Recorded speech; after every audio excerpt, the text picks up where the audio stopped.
आजकाल पालकांनी आपल्या मुलांकडे विशेष लक्ष देणे आवश्यक आहे. मुलं वेगवेगळ्या गोष्टीमध्ये अडकलेले दिसतात. त्यामध्ये मोबाईल आहे, बॉयफ्रेंड गर्लफ्रेंडचे गेम आहेत, वेगवेगळे ॲडिक्शन्स आहेत. मग त्यामध्ये वेपिंगचा प्रकार आहे. खूप साऱ्या गोष्टीचं एक्सपोजर मुलांना मिळतंय. तर पालकांनी मुलांच्या दिनचर्येवर लक्ष देणे खूप आवश्यक आहे. उदाहरण दाखल त्यांची झोप व्यवस्थित होते का? रात्री विनाकारण जागरण चालू आहे का?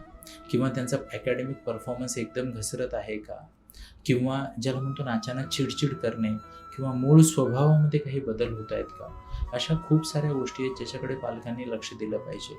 इव्हन डोळ्याखाली हे जे कालीमा येते, ते देखील एक इंडिकेशन आहे आयुष्यात काहीतरी व्यवस्थित नाही आहे याचं. तर पालकांनी आपल्या मुलाच्या आरोग्याकडे मुलं म्हणजे यंग असतात. यंग मुलांच्या चेहऱ्यावर तेज असतं. त्या तेजाकडे लक्ष दिलं पाहिजे. ओव्हरऑल दिनचर्येकडे लक्ष दिलं पाहिजे. परफॉर्मन्स आणि डेव्हलपमेंटकडे लक्ष दिलं पाहिजे. ह्यामध्ये क्लूज मिळतात.